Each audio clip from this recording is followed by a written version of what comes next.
podcast was influenced by a MaST Manhattan meeting between Master Alexander and Slave Kid, who presented for us. They have been in a power exchange relationship for 45 years, and one of the fascinating parts of their story is that they both felt neither had violated their trust. And the group of us were so intrigued at this concept that we decided we needed to flesh it out a little bit further and make it relatable with our own experiences. We hope you enjoy it. You are listening to Structured by Design, conversations about living in a hierarchical relationship. But they didn't. They said, we have had errors and mistakes. Mm-hmm. So that's when I was like, okay, so just so I understand right, does that mean that you guys separate making mistakes and losing trust? It's not the same thing. You can make mistakes and errors without losing trust. Mm-hmm. And they said, yes, absolutely. They said it was an error of communication and understanding. Yeah, but in that case, then wouldn't you lose some form of trust? So that's what made me interested. That's why I wrote the email to her. I was like, I want to talk about this before I go to Mexico, because I don't want to fucking die without knowing the answer. No, I agree. Because I was like, okay, so how is trust separated from errors? So I was like, okay, I wrote 4 points. The first one was, what is trust? How is trust created? How is trust fucked up? Right? Because we're going to examine trust, like that's how you do, right? And then the second one was like, okay, what are errors and mistakes? How do they happen? What did, And how do you correct it? How do you correct it? How do you deal with that? And then, how do trust and errors intertwine? How are they connected? And more importantly, are there moments when you can have errors when they're not connected? And if there's errors where you can have an error without losing trust? And if that's the case, can that same logic then generalize to bigger errors?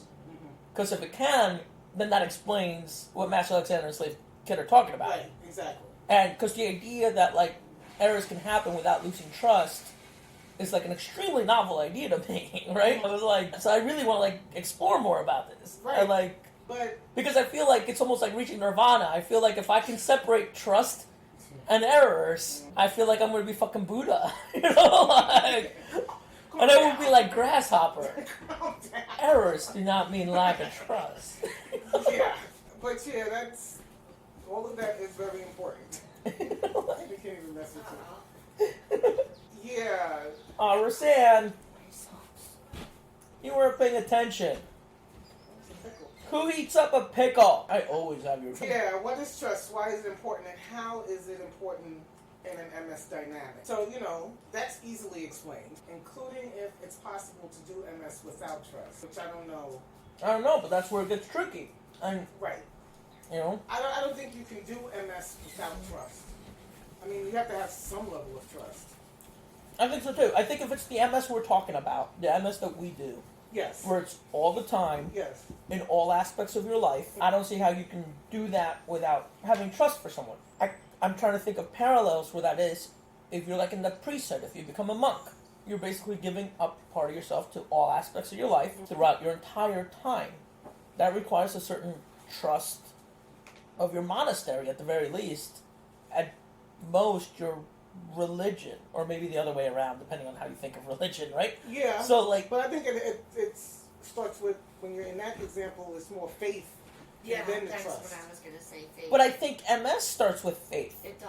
Because when you start talking to someone, you have to have faith that they ain't going to fuck it up. Right. And then you get proven wrong. Otherwise, you would never be able to start anything, ever. Right. Right? Okay. I think faith is the starting ground also. Yeah. Okay, we can agree on that. You take a leap of faith, you don't really know for sure, and along the way there's opportunities for people to either gain or lose or fix or whatever your trust. But I think you're basically making one major leap of faith, and then when trust stuff gets bumpy, you're kind of recapturing the original faith that you had and making sure it's still there and acting on faith until you can trust again, if that makes sense. I agree. It circles back to the faith. Basically, if I still believe in you, I can do this. I can get through this bad thing because I still believe in you. I agree. I think when a dynamic ends is when you've lost faith, you've lost trust and faith for someone. When you can no longer believe in that. Because even the faith, even the idea that you've got nothing left to sustain you. You can't go if you can't go back to I fundamentally believe in you and believe in us. making this work, then that's when I think there's no more capacity for MS. But I think you can have very limited. I think of like you can have the trust the size of a mustard seed and get through the bad time if you still have the faith in the other person and yourself doing what you said you were going to do and working through it. Okay, I agree. And I don't think you can have trust without having faith. I don't think that's possible. I don't think so. Faith is basically the foundation of trust, right? Like, Yes. Yes. Yeah. What I thought about when they said that whole trust thing, my first thought was in 45 years. Like, it had actually never occurred to me as a thought that anybody would make it 45 years and never have something happen in that time period that damaged their trust in some way in each other. Like, that was a novel concept for me. Absolutely. That's why I got so into this. It's an absolute novel concept. And then my second thought was, I'm sorry, this is going to be a little bit lame, but all I can think of was the Socrates quote, to know the good is to do the good. And I would think the only way that you could have, never feel like there was a breach of trust or a breach of, maybe more importantly, faith, is believing that if that person genuinely knew what they were doing, didn't know what they were doing was wrong when they were doing it. Like, you know what I mean? Like, if they genuinely didn't understand the impact it was having on you, or they genuinely couldn't have foreseen the unintended consequences. Which I think is part of what Master Alexander actually touched on. Right. Because he said that sometimes the other person isn't being dishonest. They just have a different sense of honesty, right? Yes. They're being honest from their own point of view. Right. But then he gave an example that destroyed his trust and faith and ended up at the end of the dynamic, right? Yes. So I don't know if it was the best example for him to give. Right, exactly. With the guy and the... Right. Yeah. Okay. So, like... But... Right, but no, actually Okay. he didn't, because he talked about how he gave the order that the guy couldn't smoke, and he smoked. So he kind of released him, or let him know that he disobeyed that order, and here are the consequences because of that. And the guy's attitude was, oh, I'm not smoking, reefer isn't all that bad. Yeah, it's not drugs. Right. It's not drugs, but it really, in that instance, for me, it doesn't matter what you believe in medicinally. It's hemp. It's you could be the biggest hippie ever, but if I'm giving you the order not to smoke, I don't fucking care. I don't. Right. Right. I mean, it's not like he said, for his health he had to smoke it. On these things, he just gave this specific order, and then the trust was breached, and he let him go. Okay, I totally get that. And that was fine. But then he said that the guy started talking about how they left him and those kinds of things happened. I guess that kind of, for me, compounded the fact that even if you could have worked it out from that one breach of trust when I told you not to smoke, it would never be worked out because you just added shit on top of it. But I think, though, that's the problem with trust. In the moment, when you feel like your trust has been violated, and you never expected that to happen. With that You feel like there's none. You're operating from an emotional, non-logical, non-linear place. I mean, and I don't know. For me, at the end of the day, if I still have faith in the person, that's what leads me back to, okay, I have an honor code here, and this is the commitment that I made, and this is a commitment that you made. How can we work toward coming back together? And then once the emotions cool off, you can have a more sensible conversation over time about what went wrong. But in the moment, yeah, it feels like shit. It's like somebody, dropping you off a tall building, and you were like, well, I never saw that coming. I mean, I didn't think that was going to happen. And it goes both directions. I think, actually, if something is a trust violation, I think that causes issue for the violator and the violatee. Because I think a lot of times people just focus on, like, I don't want to use the word victim. I'm trying to purposely avoid the word victim. if you can think of a better phrase than violator and violatee, I'm for it. But, like, I think people focus naturally more on the quote-unquote the injured party or whatever. But I think for trust to actually be violated, both people felt violated somewhere in that process. Even if what you did was you violated yourself and violated your own, like, ethical code or what you thought you were going to do or how you thought you'd be able to handle situation X and then realized, oh my God, I don't know what to do. You know, I think most of the time if there's faith left, both people feel violated. It just takes time to unravel that. And that's where the faith comes in. So, an idea that just hit me, Which is to know the good is to do the good, basically. Was that maybe the reason why they made mistakes but they haven't violated trust is their definition of trust. And maybe we should have... I wish I had thought of it, but I would have liked to have asked them to give me an example of not when somebody else has made a mistake and broke your trust, but when have you guys made a mistake but not lost trust? So I could, see what the hell that looks like. Right. Yeah, I almost feel like messaging them on Facebook now and be like, hey, can you, give me an example? No, seriously? It might be the difference between a matter of trust and faith. They don't see it as their trust has been damaged at all because their faith was never damaged. That's very possible. That could be possible. The other possibility that I was just thinking of was that their definition of trust it's the same thing. The definition of trust is different, but not because it's trust covers faith, but because maybe for them, trust can only be broken because Jay mentioned something interesting, which was like, that wasn't the person you thought they were, right? And that makes you lose their trust. But a lot of times when we talk about losing trust, it's not about the person not being the person you thought they were. It's about the person doing something that hurt you. Yeah. What if the definition of trust they're going by is literally the person isn't who you thought they were, which means that what they didn't just hurt you, it showed they had different values than you thought they had. I've been there, done that. Do you know what I'm saying? Yes. And so if that's your level of what loss of trust is, then I could see how you could go 45 years with someone and be like, their values have never...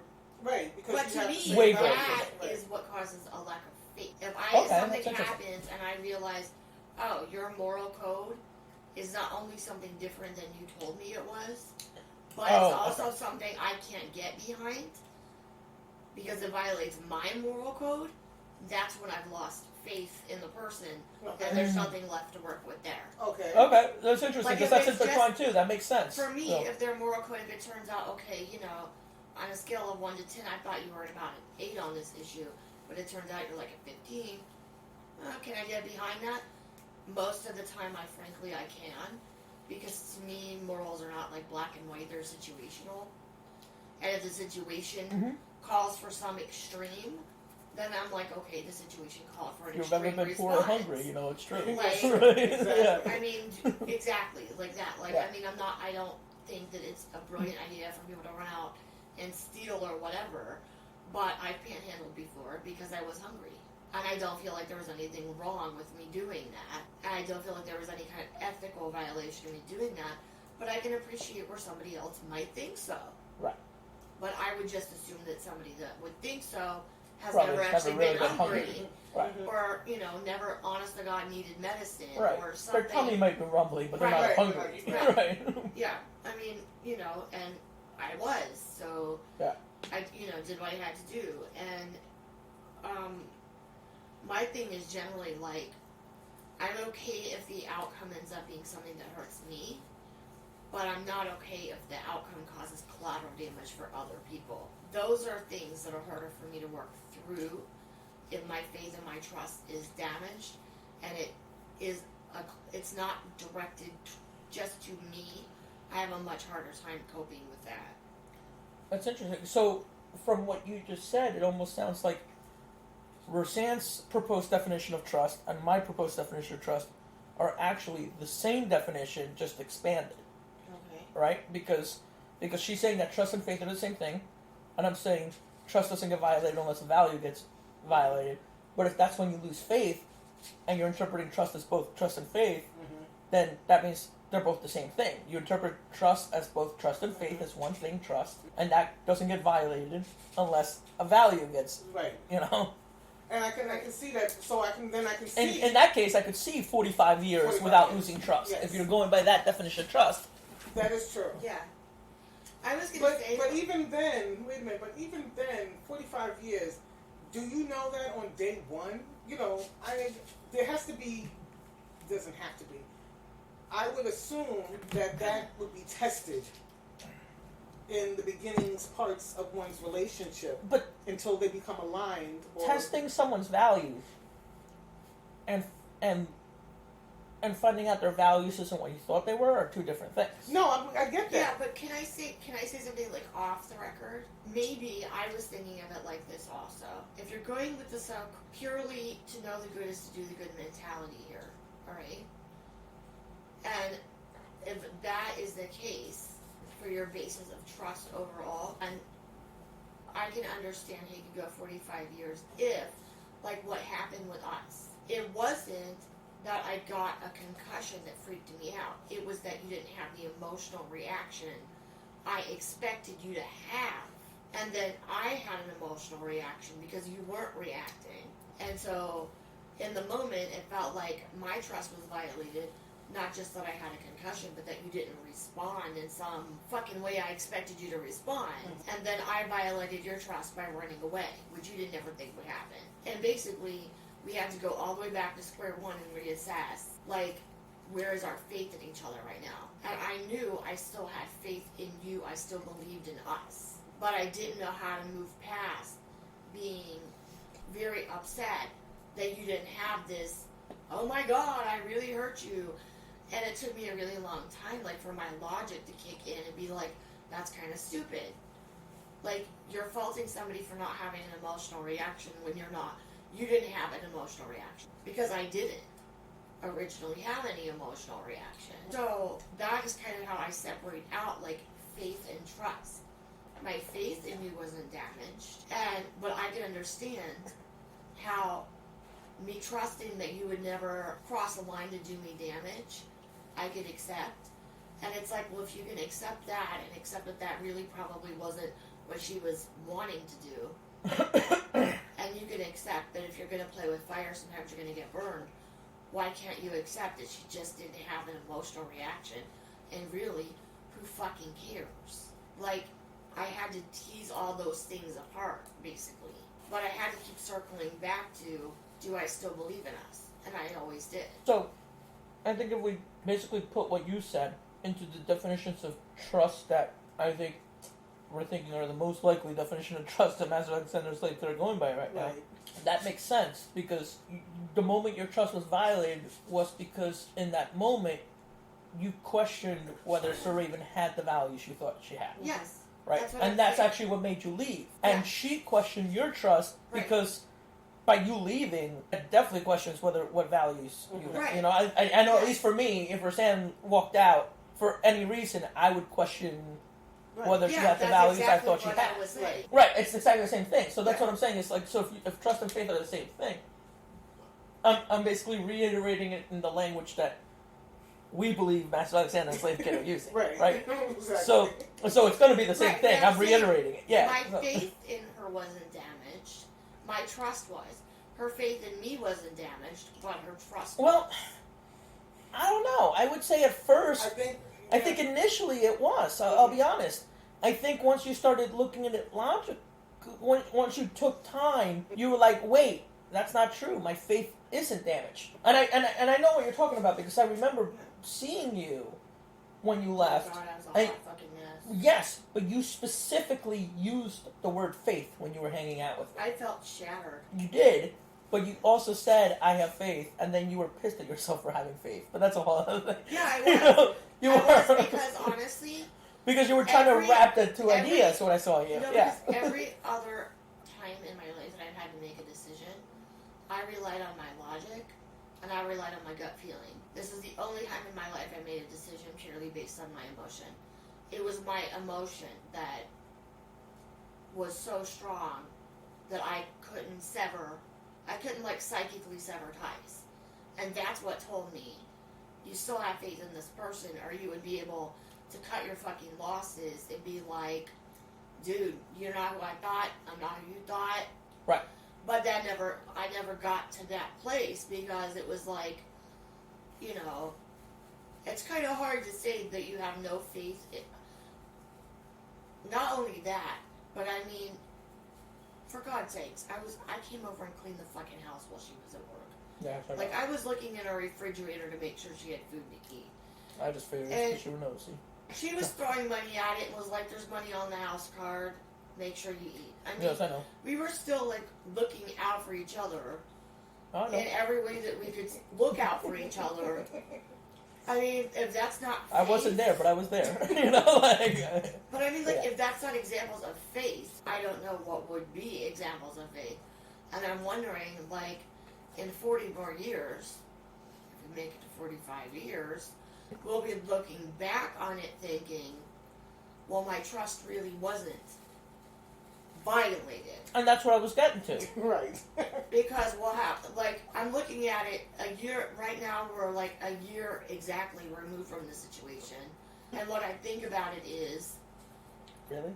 yes, Because we were having burgers too a year ago. yeah. I'm just saying. Same place, same time, no concussion. Sir Josh. I threw up all in the bathroom, Anyway, everywhere. Oh, so you told me. It was awful. I was so So- embarrassed. And then I started laughing because Raymond made me watch this episode of Friends where they were like, you're not a real New Yorker unless you've thrown up in public. And I was like in the bathroom throwing up and crying. that's And they all how had I a met your list, mother. like, But anyway, whatever, yeah, focus. I was going to say, I think that's how I met your mother, not friends.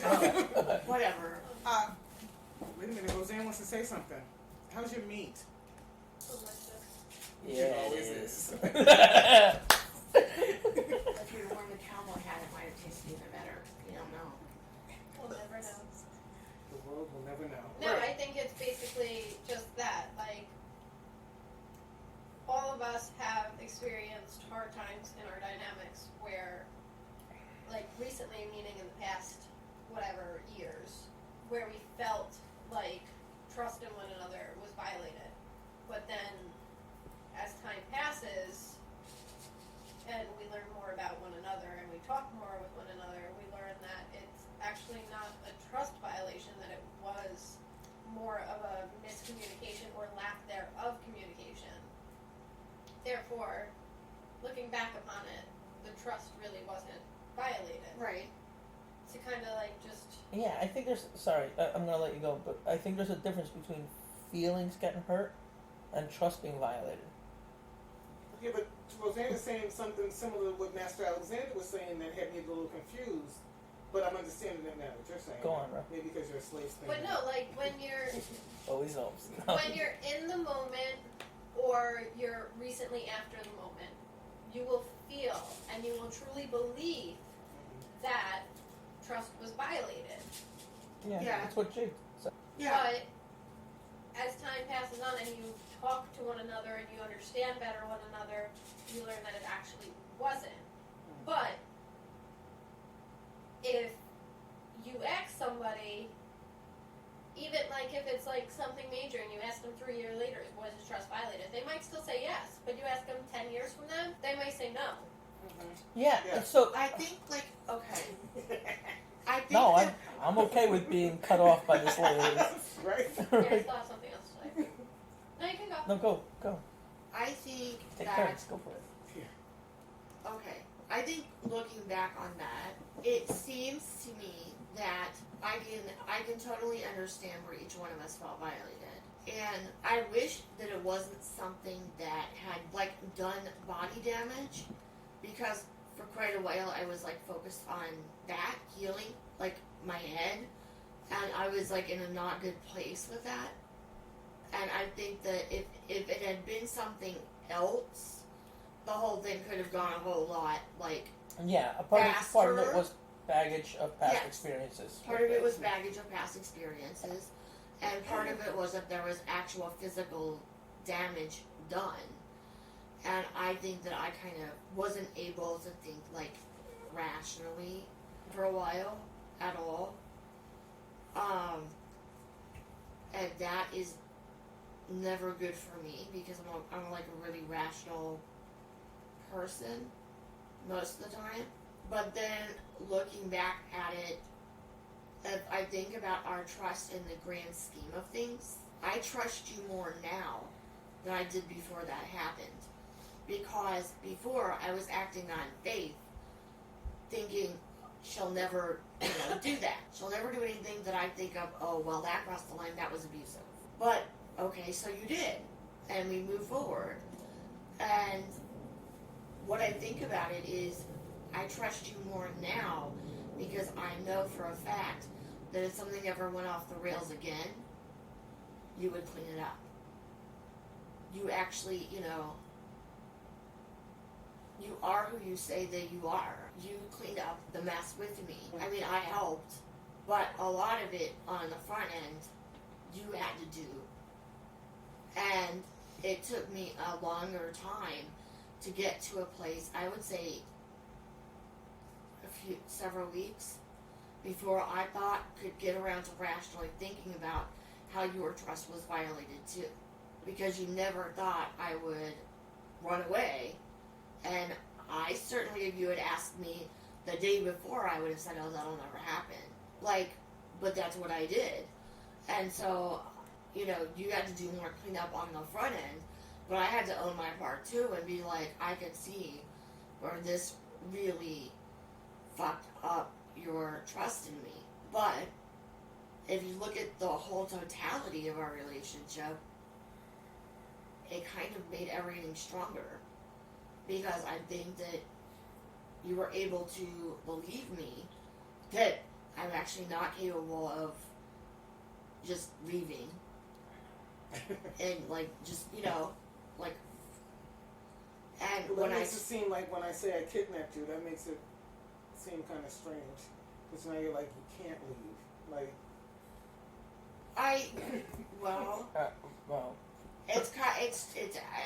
There's some truth to it. As someone who's okay with mental bondage, I'm okay with that.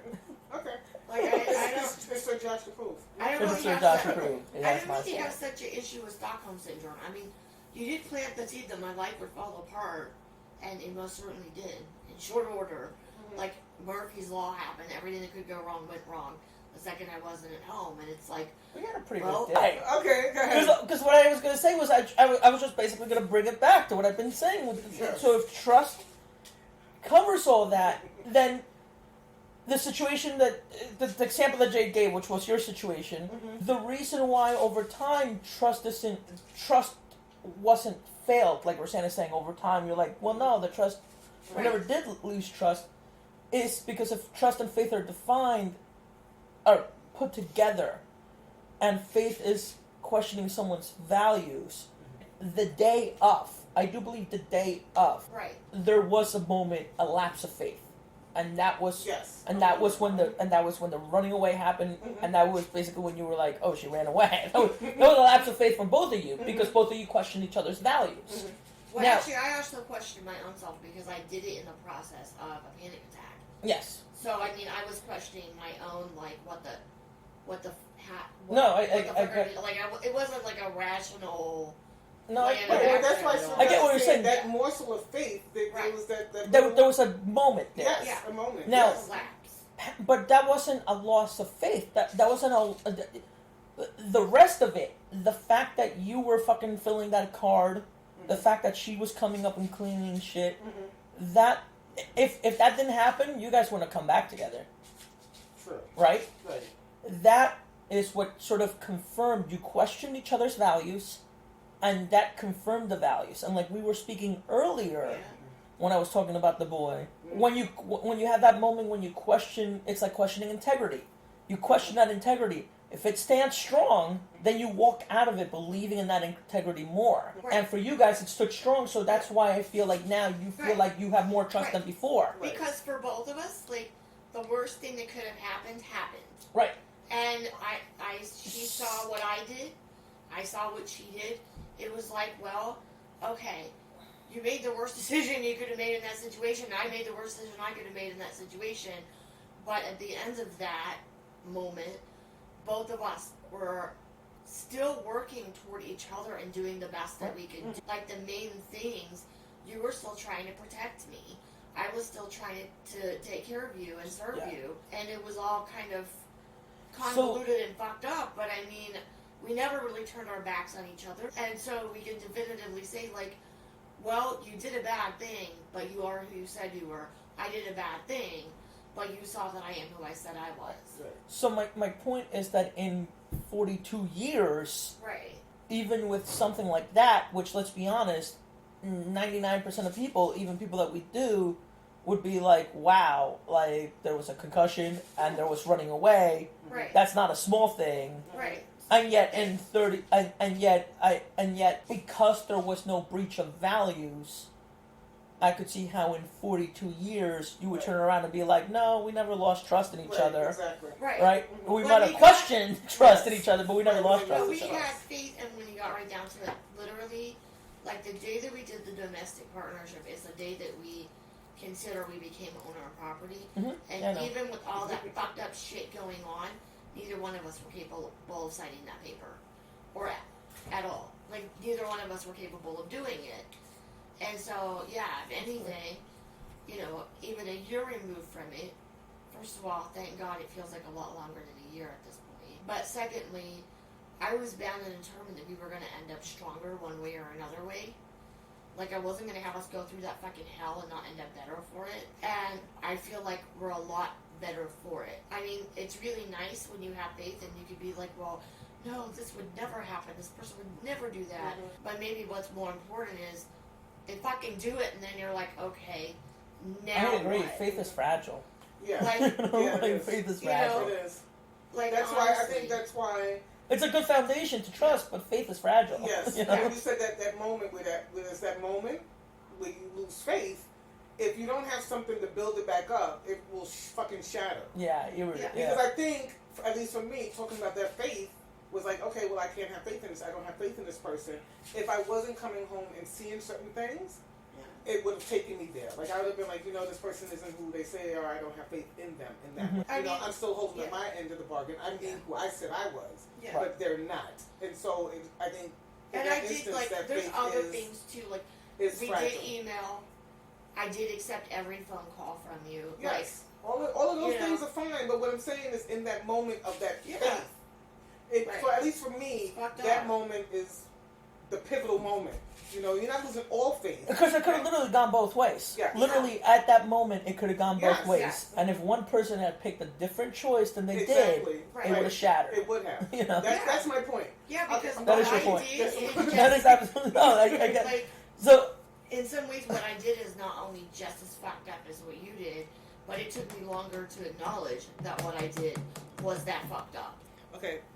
Yes. just a quick side note before we take you take your bathroom break, and then Roseanne blows shit up to all fucking God knows where we go. Yay! I just want to You're say. so cute.